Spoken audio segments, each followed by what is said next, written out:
আজ আমি বিয়ে করেছি, তবে সেটা ইচ্ছের বিরুদ্ধে। বাসর ঘরে ঢুকেই দেখি আমার বউ বড় একটা লাঠি নিয়ে পায়চারি করছে। লাঠিটা দেখেই আমার হালুয়া টাইট। আজ আর আমার ওটা দাঁড়াবে না। দাঁড়াবে কি করে?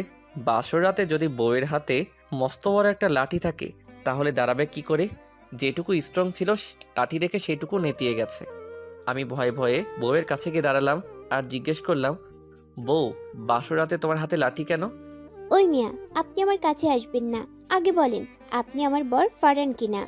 হ্যাঁ, আমি তোমার বর ফারহান। কেন, তুমি কি আমার ছবি দেখোনি বিয়ের আগে? কিন্তু তোমার হাতে লাঠি কেন সেটা তো বলবা। না, আমি আপনার ছবি দেখিনি, আমাকে কেউ দেখায়নি, আর আমিও দেখতে চাইনি। আর ভয় নেই, এই লাঠি দিয়ে আপনাকে মারবো না, আমি তো লাঠি দিয়ে বিড়াল মারবো। আমার বন্ধু বলেছে বাসর রাতে বিড়াল মারতে হয়, তাই আমি লাঠি নিয়ে এসেছি। এবার আমাকে একটা বিড়াল এনে দিন, আমি বিড়াল না মেরে ঘুমাবো না। আমি সোহেলির কথা শুনে হাসবো নাকি কাঁদবো বুঝতে পারছি না। বিশাল একটা লাঠি নিয়ে এসেছে বাসর ঘরে বিড়াল মারার জন্য।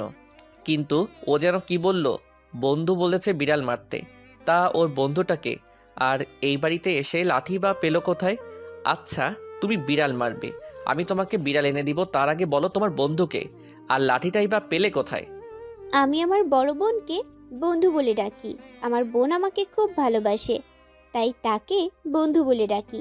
আর লাঠিটা আমি আমাদের বাড়ি থেকে নিয়ে এসেছি, লাঠিটাও আমার বন্ধু দিয়েছে। এবার বিড়াল এনে দিন স্বামী। ও সরি, সরি কেন? আসলে তোমাদের বাড়িতে আসার আগে বন্ধু আমাকে বলে দিয়েছে তোমাকে আপনি না, তুমি করে বলতে, আর ওগো হ্যাঁ গো বলে ডাকতে। এবার আমার মাথা ভনভন করে ঘুরছে। আমার বাবা মাকে বারবার করে বলেছি আমি এত পিচ্ছি একটা মেয়েকে বিয়ে করব না, কিন্তু আমার বাবা নাছোড়বান্দা, আমার কথার কোনো দাম দিল না। একটা 9-এ পড়ুয়া মেয়েকে আমার গলায় ঝুলিয়ে দিল। দাঁড়াও বাবা, বাসরাতে প্যারা শুধু আমি পাবো কেন, তুমিও একটু নাও। ওয়েট করো, আমি আসছি। এরপর বুঝবা পিচ্ছি মেয়েকে বউ করে নিয়ে আসার মজা বুঝবা। সোহেলি, চলো আমার সাথে, তোমাকে বিড়াল এনে দিব। বিড়াল তো আমার রুমে নেই, বিড়াল আছে বাবা মায়ের রুমে। হ্যাঁ তাড়াতাড়ি চলো, আমার খুব ঘুম পাচ্ছে, বিড়াল মেরে এসে ঘুমাবো। সোহেলিকে নিয়ে বাবা মায়ের রুমের সামনে এসে দাঁড়ালাম। তারা সারা দিনের ব্যস্ততা শেষে ক্লান্ত হয়ে ঘুমিয়ে পড়ছে। তাদের রুমে নক দেওয়ার সাহস পাচ্ছি না, তাই সোহেলিকে বললাম, তুমি দরজায় নক দাও। আচ্ছা দিচ্ছি স্বামী, তুমি সরে যাও। আমি একটু সরে দাঁড়ালাম। এরপর সোহেলি দরজায় নক দেওয়া শুরু করলো। ভিতর থেকে বাবা চেঁচিয়ে উঠল, এত রাতে দরজায় নক দেয় কে রে? শ্বশুর বাবা, আমি সোহেলি, আপনাদের ছেলের বউ। দরজাটা একটু খুলুন, আমার একটা কাজ আছে। বাবা এসে দরজা খুলে দিল। বাবাকে দেখে মনে হচ্ছে সবেমাত্র ঘুমিয়ে পড়েছিল। কি হলো ফারহান, এত রাতে তোরা আমার রুমে এসেছিস কেন? কিছু লাগবে কি? না বাবা, আমার কিছুই লাগবে না।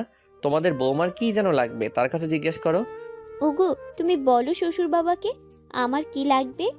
সোহেলি এমন ওগো ডাক শুনে লজ্জায় আমার মাথা কাটা যাচ্ছে। মনে মনে সোহেলির বন্ধুকে মানে ওর বড় বোনকে কয়েকটা গালি দেওয়া শুরু করলাম। আর বললাম, নিজের বোনটাকে পিচ্ছি বিয়ে দিলে কিন্তু কিছু শিখিয়ে দিতে পারলে না। মনে তো হচ্ছে এই মেয়ে কিচ্ছু জানে না। বৌমা, তুমিই বলো কি লাগবে। শ্বশুর বাবা, আপনার রুমে নাকি বিড়াল আছে, সেটাই মারতে এসেছি। আমার বন্ধু বলে দিয়েছে বাসর রাতে আগে বিড়াল মেরে তারপর স্বামীর সাথে বাসর করতে হয়, তাই আপনার রুমে এসে বিড়াল মারতে এসেছি। সোহেলির কথা শুনে বাবা আমার দিকে কটপট করে তাকালো। মনে হচ্ছে বাবা এক্ষুনি আমাকে কাঁচা চিবিয়ে খেয়ে নিবে। তারপর শান্ত গলায় বলল, বৌমা, তুমি তোমার রুমে যাও, আমার রুমে বিড়াল নেই। আমি তোমাকে কালকেই বিড়াল এনে দেবো, প্রমিস করছি। আর শোনো মা, আমাকে শ্বশুর বাবা ডাকবা না, শুধু বাবা বলে ডাকবা, কেমন? কিন্তু বাবা, বন্ধু বলেছে বাসর রাতেই বিড়াল মারতে, তা না হলে স্বামী কন্ট্রোলে থাকে না। এবার লজ্জা আমিও পেলাম। আর বাবা, এবার বাবা বোঝো, তুমি ঠেলা আমার জন্য পিচ্চি মেয়ে নিয়ে এসেছো না, নিজের বন্ধুর সাথে সম্পর্কটা পাকাপোক্ত করার জন্য। তার পিচ্চি মেয়েকে বউ বানিয়ে নিয়ে এসেছো। এখন এর প্যারা আমি একা নিব কেন, তোমরাও নাও। বৌমা, তুমি গিয়ে তোমার বন্ধুর সাথে ফোনে কথা বলো, তাহলে সে আবার তোমাকে বুদ্ধি দিবে। আচ্ছা ঠিক আছে বাবা, আমি তাহলে রুমে যাই। ওগো চলো আমরা রুমে যাই। সোহেলিকে নিয়ে আবার রুমে আসলাম। বন্ধুকে একটা ফোন করো তো, আমার ফোন নেই, থাকলে আমি নিজেই করতাম। আমি তো তোমার বন্ধুর ফোন নাম্বার জানি না। আমি জানি, ফোনটা আমার হাতে দাও। আমি ফোনটা সোহেলির হাতে দিলাম। এরপর সোহেলি নাম্বার উঠিয়ে ওর বোনকে ফোন করলো।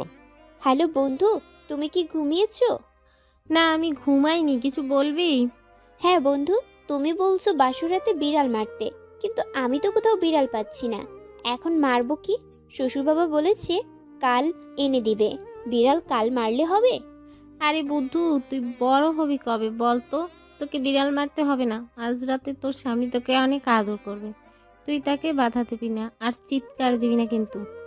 রাতের বেলায় স্বামীর বুকে মাথা রেখে ঘুমাবি, তাহলে বিড়াল মারা হবে। ও এই কথা বন্ধু, তুমি যদি আগেও বলে দিতে তাহলে আমি কষ্ট করে লাঠি নিয়ে আসতে হতো না। আচ্ছা বন্ধু, জিজিও কি করে? তোমাকে আদর করেছিল? সেটা তোর স্বামী, তোকে আদর করলেই বুঝতে পারবি। এখন ফোন রাখ। সোহেলি ফোনটা কেটে আমার হাতে দিল। আমি জিজ্ঞেস করলাম, কি বলেছে তোমার বন্ধু? বলেছে তুমি আজ রাতে আমাকে অনেক আদর করবে, আমি যেন চিৎকার না করি। আচ্ছা, আদর করলে চিৎকার দেব কেন? এবার এসো, আমাকে আদর করো। হায় আল্লাহ, এই মেয়ে কয় কি? ওকে আমি আদর করব? না বাবা, ওকে আমি কোনো কিছুতেই আদর করব না। তাহলে না জানি কোন কাণ্ড করে বসে। ঠিক আছে, আদর করব, তবে আজ না, অন্য একদিন করব। আজ ক্লান্ত লাগছে, ঘুমাবো। আমি ঘুমাতে গেলাম, তুমি ঘুমালে এসো। আচ্ছা ঠিক আছে, কালকে আদর করো।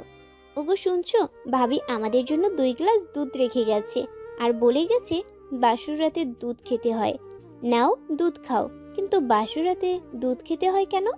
ওয়াও, এ তো মেঘনা চাইতে বৃষ্টি। এই বিয়েটা করার জন্য ভাইয়াও আমাকে কম প্যারা দেয়নি। আসছি ভাইয়া, এবার একটু তোমাকে জ্বালাই।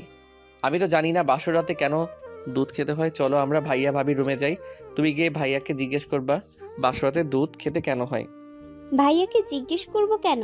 দুধ দিয়ে গেল তো ভাবি, তাহলে ভাবিকে কেন জিজ্ঞেস করব না? কারণ ভাবি অসুস্থ, তার বাচ্চা হবে, এত রাতে তাকে ডাকা ঠিক হবে না। তাহলে চলো আমি ভাইয়াকেই জিজ্ঞেস করব। সোহেলিকে নিয়ে আসলাম ভাইয়ার রুমের সামনে। আমি কয়েকবার নক দিলাম, ভাইয়া এসে দরজা খুলে দিল। কি হলো ফরহান, এত রাতে দরজা নক দিচ্ছিস কেন? তোর ভাবি কেবল ঘুমালো, মেয়েটা সারা রাত ঘুমাতে পারে না। আমরা তোমার রুমে ঢুকবো না ভাইয়া, তুমি বাহিরে আসো। সোহেলি তোমাকে কি যেন জিজ্ঞেস করবে। ভাইয়া বাহিরে আসলো। এবার বলো সোহেলি, কি বলবা? আসলে ভাইয়া, ভাবি আমাকে 2 গ্লাস দুধ দিয়ে এসেছিল আর বলেছিল বাসর রাতে দুধ খেতে হয়।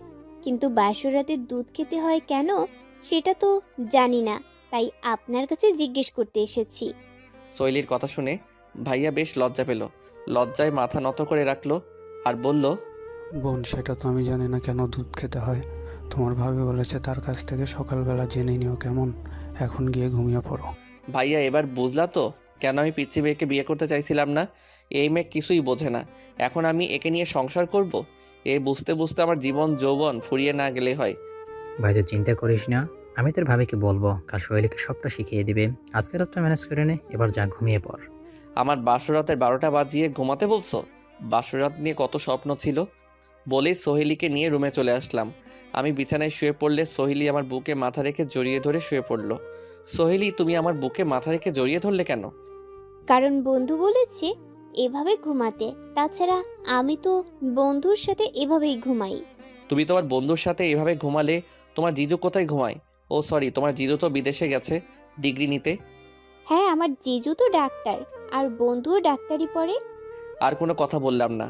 মনে মনে চিন্তা করছি, আমি একজন ইঞ্জিনিয়ার আর আমার বউ মাত্র 9-এ পড়ে। আমার আর ওর মাঝে বয়সের বিস্তর ফারাক। এই পিচির সাথে সারা জীবন কাটাবো কি করে? ভাবতে ভাবতে ঘুমিয়ে পড়লাম। পরদিন সকালবেলা নাস্তার টেবিলে ভাবি সোহেলি কানে কানে কথা বলছে। সোহেলি, রাতে তোমার স্বামী তোমাকে আদর করেছে?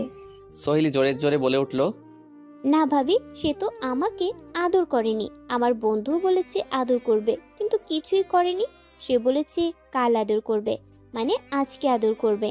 আমার বন্ধু বলছে স্বামীর বুকে মাথা রেখে জড়িয়ে ধরে ঘুমাতে। আমি তাই করেছি। কিন্তু ভাবি, বন্ধু বলেছে আদর করার সময় যেন আমি চিৎকার না দেই। ভাবি, আদর করলে বুঝি ব্যথা পাওয়া যায়? সোহেলির কথা শুনে বাবা আর ভাইয়া উঠে দৌড় দিল। মা কোনো কথা বলছে না। আমি লজ্জায় শেষ হয়ে যাচ্ছি। ভাবিও অনেকটা লজ্জা পেয়েছে। মা কোনো রকম খেয়ে চলে গেল। এরপর ভাবি বলল, ভাইয়া, তুমি চিন্তা করো না, আমি সোহেলিকে সবটা শিখিয়ে দিব। ও যে স্বামী স্ত্রীর সম্পর্কের মানে জানে না, সেটা তো আমি জানি না। জানলে গতকাল রাতেই সবটা শিখিয়ে দিতাম। তাছাড়া তুমি তো জানো আমি অসুস্থ, সারাদিন টুকটাক কাজ করতে হচ্ছে। তাই রাত হলে শরীরটা ক্লান্ত লাগছিল, ঘুম এসেছিল। আর ঘুমিয়ে গেছি। দেখো কিছু শিখাতে পারো কিনা, তা না হলে বোঝোই তো। হুম, বুঝতে পারছি। তোমার তো বইয়ের আদর চাই। সারা জীবনে আমি আর সোহেলের সাথে কথা বললাম না। রাতের বেলা ভয়ে ভয়ে রুমে আসলাম। আজ রাতে না জানি আবার কোন বোমা ফাটায়। এসে বিছানায় বসলাম। সরি স্বামী। সরি কেন? আমি স্বামী মানেটা জানতাম না। তা আজ জানলে কি করে? ভাবি আমাকে সবটা শিখিয়ে দিয়েছে। তাহলে তুমি কি রেডি স্বামীর আদর নেওয়ার জন্য? হ্যাঁ রেডি, তবে ভাবি বলেছে ব্যথা পাবো, তাই একটু ভয় করছে।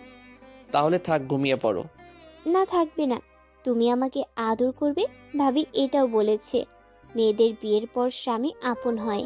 স্বামীকে ওইসব করতে না দিলে স্বামী নাকি অন্য মেয়ের পিছু দৌড়াবে। আমি সেটা হতে দিব না, তাই তুমি আমাকে আদর করবে। ব্যথা পেলে চিৎকার দিবা না তো? না দিব না, সহ্য করে নিব। ওকে, আসছি। দর্শক বিদায় দিয়ে আসি। এবার আপনারা আসেন। আর আমাদের বাসরাতের গল্প শুনতে হবে না। আর শুনতে বেশি ইচ্ছে করলে বিয়ে করে নিন। আমি এখন আমার পিচ্চি বউকে আদর করব। বাই।